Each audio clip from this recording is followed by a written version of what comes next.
Hello everyone, hope you all are doing good. आज हम लोग करने वाले हैं सेल डिवीजन को कंप्लीट। ये सेल डिवीजन का एनसीईआरटी हाईलाइट पार्ट 2 है। तो फर्स्ट पार्ट जिन्होंने नहीं देखा वो ज़रूर से जाके चेकआउट कर ले चैनल पे। और यस, चलिए स्टार्ट करते हैं। तो आज हमें करना है मियोसिस से स्टार्ट और इस चैप्टर को खत्म करना है। तो मियोसिस बेसिकली हमारे पास में क्या होता है, जैसे हम लोग माइटोसिस अगर एक बार देखें तो माइटोसिस क्या था, हमारे पास इक्वेशनल डिवीजन था।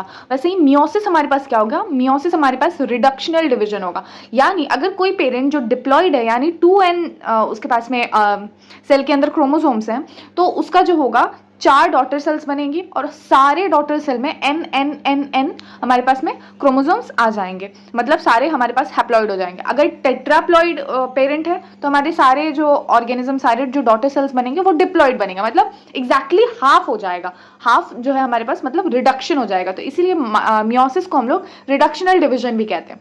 माइटोसिस और मियोसिस में एक बार जो है एक ब्रीफ डिफरेंस देख लीजिए। माइटोसिस का बात करें तो माइटोसिस इक्वेशनल हो गया, मियोसिस रिडक्शनल हो गया। माइटोसिस का बात करें तो माइटोसिस में 2 डॉटर सेल्स बनती है, मियोसिस में 4 डॉटर सेल्स बनती हैं। माइटोसिस में हमारे पास में इक्वेशनल डिवीजन होता है, मतलब पेरेंट्स का जो प्लॉइडी होगा डॉटर सेल्स का भी वही प्लॉइडी होगा। और अगर हम लोग मियोसिस का बात करें तो मियोसिस में जो पेरेंट सेल का प्लॉइडी होगा, हमारे पास में जो डॉटर सेल है उसमें प्लॉइडी हाफ हो जाएगी। ठीक है। माइटोसिस सिंगल स्टेप डिवीजन है और मियोसिस जो है वो डबल स्टेप डिवीजन है, मियोसिस 1 मियोसिस 2। और अगर आपसे क्वेश्चन पूछा जाए कि कौन से स्टेप में जो है क्रोमोसोम नंबर हाफ होता है, तो मियोसिस फर्स्ट में जो होता है वो क्रोमोसोम नंबर हाफ होता है। और जो यहाँ मियोसिस 2 है उसको हम लोग कहते हैं जस्ट इक्विवेलेंट टू माइटोसिस। मतलब मियोसिस 1 में आपका क्रोमोसोम नंबर हाफ होगा, तो एक्चुअल में जो रिडक्शनल स्टेप है वो मियोसिस 1 है। और मियोसिस 2 आपका इक्वेशनल डिवीजन टाइप्स होता है, मतलब उसको हम लोग इक्विवेलेंट टू माइटोसिस भी कह सकते हैं। ठीक है। तो यहाँ पे हम लोग आ जाएंगे और यहाँ पे हमारे पास में सारी चीजें बता दी गई हैं। अब जो फर्दर मियोसिस 1 मियोसिस 2 है उनको 4 कैटेगरीज में बांटा गया है। मियोसिस 1 को prophase, metaphase, anaphase, telophase. Meiosis 2 को प्रोफेज 2, मेटाफेज 2, एनाफेज 2 और टीलोफेज 2। मतलब मियोसिस 1 में सारे फेज के आगे 1 लगा देना है, मियोसिस 2 में सारे फेजेस के आगे 2 लगा देना है। कूल। अब इसमें हम लोग देखेंगे तो यहाँ पे बाय कन्वेंशन कह लो या फिर अपने मन से भी इन चीज़ों को कंसीडर कर सकते हो। जैसे मैं इन चीज़ों को कैसे याद करती हूँ, अगर हमारे पास में 23 क्रोमैटिड्स होगा, 23 क्रोमैटिड्स होगा तो उसको हम लोग 1C कंटेंट हम लोग मानेंगे। अगर 23 क्रोमोसोम्स होगा यानी 46 क्रोमैटिड हो गया तो उसको 2C कंटेंट हम लोग बोलेंगे। ठीक है। ये जो है आप इसको 23 क्रोमैटिड्स को 1C की जगह 2C भी मान सकते हो। तो 23 क्रोमोसोम्स को आपको क्या मानना पड़ेगा, 4C मानना पड़ेगा। तो ये आपके ऊपर है, आप इसको किस तरीके से याद करते हो, इसका जरूरत अभी आगे पड़ेगा। हमें पता है कि जब हमारे पास में मियोसिस 1 होता है, मियोसिस 1 जब होगा तो उसमें रिडक्शनल डिवीजन होगा, मतलब वहां प्लॉइडी चेंज करेगी। ठीक है। तो अगर हमारे पास में एक पेरेंट सेल है उसमें अगर 1C कंटेंट है, मतलब अगर हमारे पास में उसके पास अगर 2C कंटेंट है, क्योंकि डिप्लॉइड होगा, कोई भी ऑर्गेनिज्म डिप्लॉइड होगा तभी तो माइटोसिस होगा उसमें, तो यहाँ पे हमारे पास 2C कंटेंट आ जाएगा। तो 2C कंटेंट जब पहले आपका है वो डुप्लीकेट होगा और 4C कंटेंट बढ़ता है। हम लोग ने पढ़ा है कि हमारे पास में जब एस फेज चलता है तो वहां पे हमारे पास डीएनए सिंथेसाइज होता है। डीएनए सिंथेसाइज होता है, इसका मतलब उसका अमाउंट डबल होता है। प्लॉइडी चेंज नहीं करती, अमाउंट चेंज करता है। ठीक है।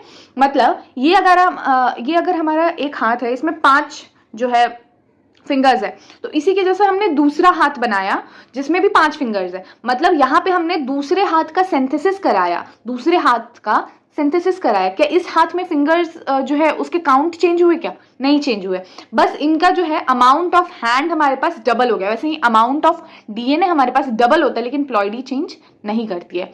ठीक है। यहाँ ये चीज हुई हमारे पास में। अब हमारे पास में मियोसिस 1 में जो हमारा पहला स्टेप आता है दैट इज प्रोफेज 1, वो काफी लंबा होता है। माइटोसिस 2 के प्रोफेज 2 के कंपैरिजन में प्रोफेज 1 जो है वो काफी लंबा होता है। इसीलिए हम लोग इसको फर्दर 5 कैटेगरी में डिवाइड करते हैं और इसको हम लोग याद रखते हैं, लता जरा पानी दे दे। ठीक है। लता जरा पानी दे दे, लता से हमें आएगा लिप्टोटीन, जरा से हमें आएगा जाइगोटीन, पानी से आएगा पैकेटीन, और दे पहला दे से हमारे पास में आएगा डिप्लोटीन, दूसरे दे से आएगा हमारे पास डाइकाइनेसिस। लता जरा पानी दे दे, मतलब हमारे पास में आ गया लिप्टोटीन, जाइगोटीन, पैकेटीन, उसके बाद में डिप्लोटीन और डाइकाइनेसिस। ठीक है। अब इसे कैसे याद करना है वो भी देख लें। लिप्टोटीन हमारे पास में बेसिकली यहाँ पे क्रोमोसोम जो है वो ग्रेजुअली विजिबल हो जाएंगे। पहले हमें क्रोमोसोम नहीं दिखाई देंगे, बट लिप्टोटीन के केस में क्या होगा, हमें धीरे धीरे क्रोमोसोम दिखाई देना चालू हो जाएंगे, ठीक है। जाइगोटीन में हमारे पास में क्या होगा, क्रोमोसोम पेयर करेंगे, साइनेप्सिस का फॉर्मेशन होगा। उसके बाद में यहाँ पे हमारे पास में साइनेप्सिस का फॉर्मेशन होगा, मतलब वो आके जुड़ेंगे साथ में, और यहाँ पे हमारे पास में क्या होगा, साइनेप्टोनिमल कॉम्प्लेक्स बनेगा। पैकेटीन में हमारे पास में सॉरी जब हमारे पास साइनेप्टोनिमल कॉम्प्लेक्स बनेगा, दोनों दो क्रोमोसोम्स आके जुड़ेंगे एक दूसरे के साथ में, तो इसको हम लोग बाईवेलेंट या टेट्राड कंडीशन हम लोग कहते हैं। कुछ इस तरीके का कंडीशन होगा, मैं दिखाती हूँ। कुछ इस तरीके का कंडीशन होगा। ये हमारे पास में एक क्रोमोसोम आ गया, और एक और दूसरा कलर ले लेते हैं, हमारे पास में ये दूसरा क्रोमोसोम आ गया। दो क्रोमोसोम है, दो क्रोमोसोम है, तो इसको हम लोग कहेंगे बाईवेलेंट, और चार जो है क्रोमेटिड है, तो इसको कहेंगे टेट्राड, ठीक है। आई होप यहां तक क्लियर हो गया होगा। अब यहां आएगा पैकेटीन। यहाँ पे क्या लिखा है, first two stage of prophase one are relatively short lived, मतलब ये जो पहले दो फेज थे जो कि लिप्टोटीन थे और जाइगोटीन थे, ये दोनों थोड़े शॉर्ट होते हैं, लेकिन पैकेटीन थोड़ा लंबा होता है। क्यों? क्योंकि इसमें रिकॉम्बिनेशन होता है, और रिकॉम्बिनेशन नोड्यूल यहाँ बनता है, और रिकॉम्बिनेशन के लिए एक एंजाइम चाहिए होता है, रिकॉम्बिनेज, और ये है बहुत ज्यादा इंपॉर्टेंट PYQ।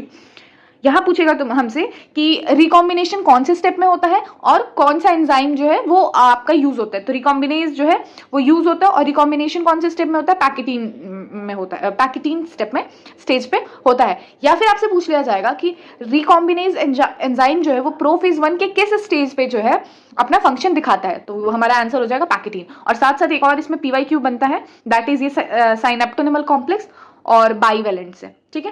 तो एक जाइगोटीन से बन गया, एक पैकेटीन से, हमारे पास आई एम सॉरी दो हमारे पास PYQs आगे जाइगोटीन से, और दो PYQs आगे पैकेटीन से। अब इसी को जो है घुमा फिरा के कैसे भी करके पूछेगा, तो इसी 2 पॉइंट से आपका क्वेश्चन पूछेगा, ठीक है। और बाकी चीजें याद रखनी ये है कि ये पूरे मियोसिस 1 और मियोसिस 2 है ना, उसमें सबसे ज्यादा इन्हीं 5 स्टेप से, प्रोफेज 1 के ही 5 स्टेप से PYQs बनते हैं, बाकी के कंपैरिजन में उतना नहीं। अगर मान लो इस मियोसिस से अगर 10 क्वेश्चन आएंगे ना, तो उसमें से 5 से 6 क्वेश्चन जो होगा इधर ही के साइड से रहेगा, बाकी के जो 4 क्वेश्चन होंगे, मतलब 40% क्वेश्चन उधर से आएगा, बाकी 60% के लगभग क्वेश्चन इधर से बनता है मियोसिस का, ठीक है। और वैसे भी अगर आपके पास में हम लोग सेल डिवीजन का देखें तो 4 क्वेश्चन कम से कम आएगा, तो उसमें से 2 क्वेश्चन तो इधर के साइड से पक्का रख लो आप, ठीक है। अब इसके बाद में हमारे पास आएगा क्रॉसिंग ओवर, हमें बताया जाएगा जहां रिकॉम्बिनेशन हो रहा है, तो क्रॉसिंग ओवर होता किसके बीच में है, non sister chromatid of homologous chromosome. इसको बहुत अच्छे से याद रखना है, नॉन सिस्टर क्रोमेटिड मतलब होमोलोगस क्रोमोसोम होगा, 2 होमोलोगस क्रोमोसोम है, ठीक है। जैसे अगर मान लो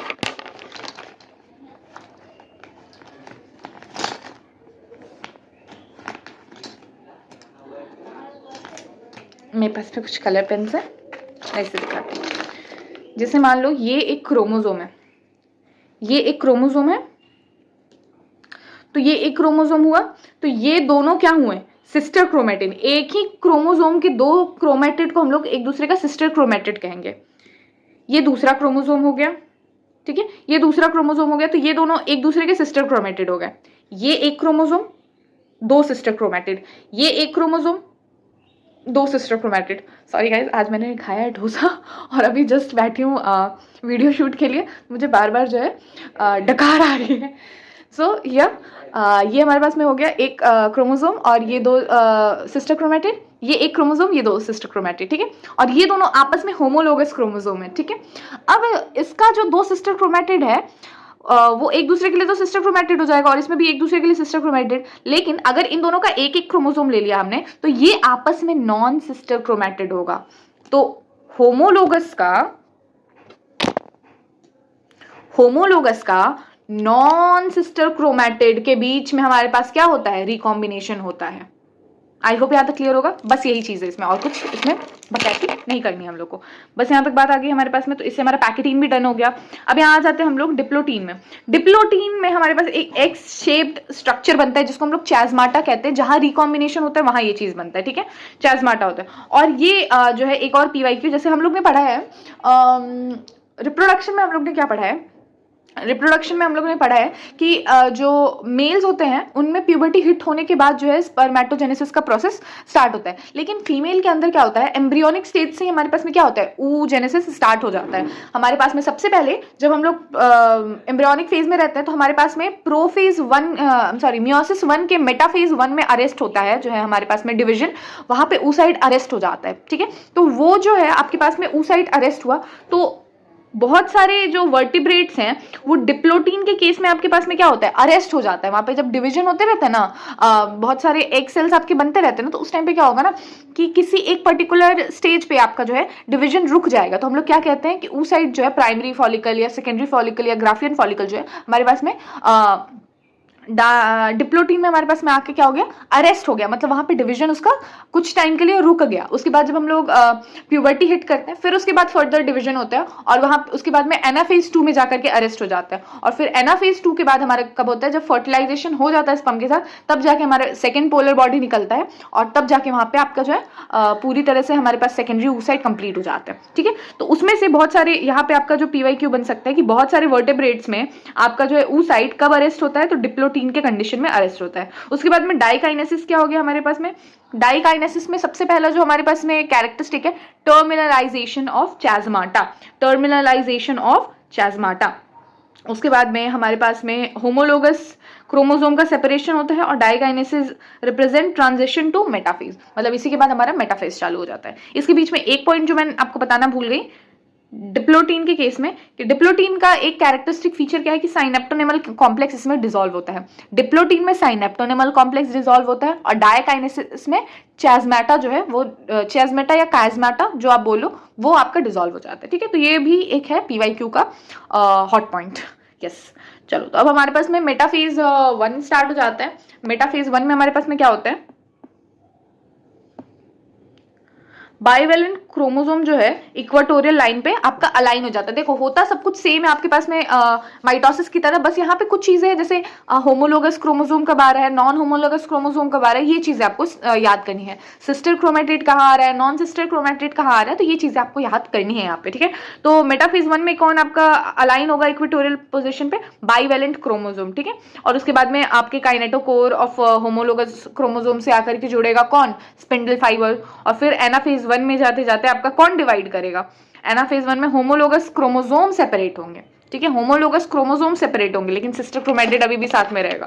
नहीं समझ आया, देखो ये एक होमोलोगस क्रोमोसोम, ये दूसरा होमोलोगस क्रोमोसोम, ये ऐसे लगे पड़े थे ना एक साथ में, ये ऐसे लगे पड़े थे एक साथ में। तो मेटाफेज 1 में आकर के इधर इधर एक स्पिंडल फाइबर जुड़ा, इधर एक स्पिंडल फाइबर जुड़ा, और एनाफेज 1 में सिस्टर क्रोमेटिड साथ रहेगा दोनों अलग अलग, लेकिन ये होमोलोगस क्रोमोसोम एक दूसरे सेल में चला जाएगा, एक दूसरे सेल में चला जाएगा, ठीक है। तो ये चीज है यहाँ पे।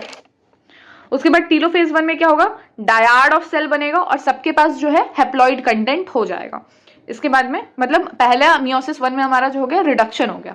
Mitosis 2 I am sorry meiosis 2, यहाँ पे मियोसिस 2 जो हमारे पास आ रहा है ये सेम एज माइटोसिस है, ठीक है। इसमें भी बहुत इजी है, हमारे पास में प्रोफेज 2 में हमारे पास में क्या होगा, इमीडिएटली स्टार्ट हो जाएगा जैसे ही हमारे पास में टीलोफेज 1 खत्म होगा तुरंत से प्रोफेज 2 स्टार्ट हो जाएगा।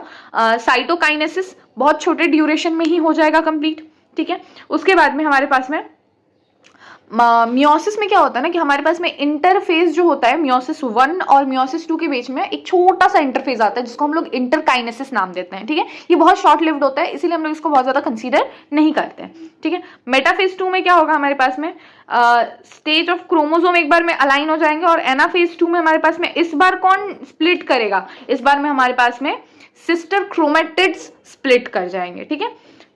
ये हो गया हमारे पास में। और उसके बाद में टीलोफेज 2 में क्या होगा हमारे पास में, एंड में हमारे पास में टेट्राड बच जाएगा हैप्लॉइड डॉटर सेल्स के साथ। सिग्निफिकेंस देख ले, meiosis is the mechanism by which conversion of specific chromosome number of each species is achieved across generation in sexual reproducing organism even through the process, ठीक है। इसमें बहुत ज्यादा आपको कुछ नहीं समझना है, देखो बहुत सिंपल सा आपको मैं समझाती हूँ एकदम मस्त से वे में। देखो होता क्या है कि हम है डिप्लॉयड ऑर्गेनिज्म, ठीक है। अगर मान लो कि आप हो कोई गर्ल, ठीक है, आपकी शादी हुई किसी बॉय से, ठीक है, तो आप भी डिप्लॉयड, वो लड़का भी डिप्लॉयड। अब अगर आप दोनों का जो है रिप्रोडक्शन होता है, ठीक है, अगर आप रिप्रोड्यूस करते हो तो आपसे भी, अगर मान लो कि मियोसिस जैसा कोई चीज़ नहीं होता वर्ल्ड में, तो आपसे भी जो गैमेट आता वो भी डिप्लॉयड होता, और बॉय साइड से भी जो गैमेट आता वो भी डिप्लॉयड होता। और जब ये दोनों फ्यूज करते हैं तो क्या हमारे पास जो जाइगोट बनता वो टेट्राप्लॉयड यानी 4n कंटेंट वाला बनता।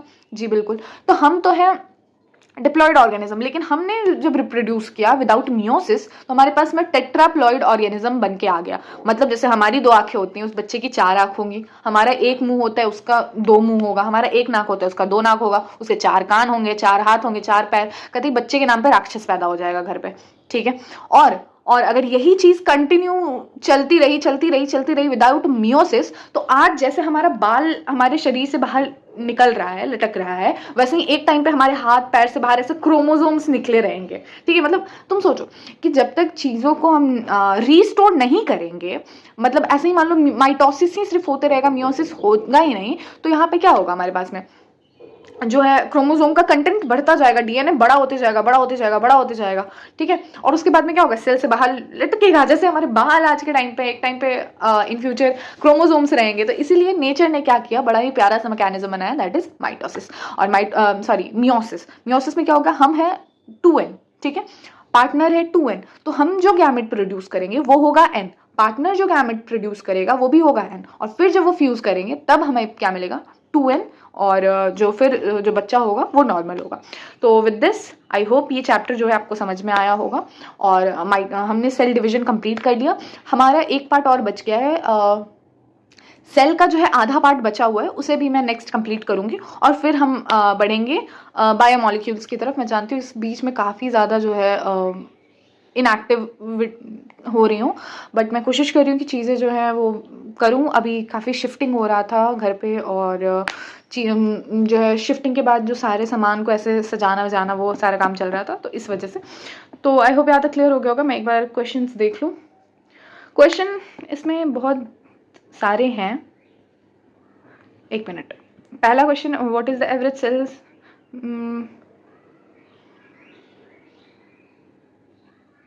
जी नॉट फेज को एक बार खुद से आप डिफाइन करना, ठीक है। 4 नंबर क्वेश्चन एक बार खुद से करना, काफी इंपॉर्टेंट है। इसमें मेन जो आपका वहां से क्वेश्चन आएगा, दैट इज सेल जो है मेटाबॉलिकली एक्टिव रहता है जी नॉट फेज के अंदर में। और जी नॉट फेज से 2 क्वेश्चन बनते हैं जो काफी कंफ्यूजन होते हैं, मुझे भी काफी कंफ्यूजिंग लगा था। जैसे जी नॉट से एक क्वेश्चन जो बनता है पीवाईक्यूज में जनरली पूछा जाता है, let me check. G naught phase से आपका पूछा जाएगा क्या क्वेश्चन, जी नॉट फेज से ये क्वेश्चन पूछा जाएगा कि जी नॉट फेज एग्जिट करता है या cell G naught phase exit करता है या सस्पेंड करता है सेल साइकिल। तो अगर सेल साइकिल के रिस्पेक्ट में पूछा जाए तो सस्पेंड करता है, G naught phase suspend cell cycle. लेकिन अगर इंटरफेज के जो हमारे पास में रिस्पेक्ट में या जीवन फेज के रिस्पेक्ट में पूछा जाए तो एग्जिट करता है, ठीक है। तो ये जो है 2 थोड़े कंफ्यूजिंग है और कॉन्ट्राडिक्टिंग क्वेश्चन है। तो मतलब एनटीए इसको, अगर आप को सेल साइकिल के रिस्पेक्ट में पूछे तो सस्पेंड बताना है, और अगर आपको G1 फेज या फिर इंटरफेज के रिस्पेक्ट में पूछे तो एग्जिट बताना है, ठीक है। ये चीज हो गया। उसके बाद में name the stage of the cell cycle at which the following happen, 6 number बना लेना। और उसके बाद में थोड़ा सा 7 का जरूरत नहीं पड़ेगा। Distinguish anaphase of mitosis, anaphase 1, find equal size या unequal size, list the difference between, okay, significance, discuss why with your teacher, fluid cell higher plant where cell division does not occur। ये वाला कर लेना, हालांकि teacher के साथ discuss करना है, बट आप खुद से इसको कर सकते हैं मुझे जहाँ तक लगता है, ठीक है। Analyse the events during cell stage of cell cycle and notice how the, ये वाला कर लेना एक बार, ठीक है। इतना कर लोगे, बाकी आपका जो है चैप्टर हो चुका है कंप्लीट। सो आई होप जो है आपको चैप्टर समझ में आया हो, मजा आया हो। तो एक बार जो है चैनल भी विजिट करना, और जो चैप्टर्स नहीं अभी तक करे हैं, अभी तक जो भी आपका 11th तक का चैप्टर सेल डिवीजन तक पूरे कंप्लीटेड है, बस सेल को हाफ छोड़ करके, हाफ भी वो हम आज कल में देखते हैं, कर देंगे, कोशिश करेंगे तो वो कर लेंगे। और उसके बाद में हमारे पास में क्या बच जाएगा, उसके बाद में हमारे पास में बायोमोलिक्यूल बच जाएगा, तो वो हम कर लेंगे, ठीक है। तो with this thank you, I hope आपको समझ में आया हो। थैंक्स फॉर वॉचिंग एंड या see you in the next video. Till then keep learning, keep growing, bye bye.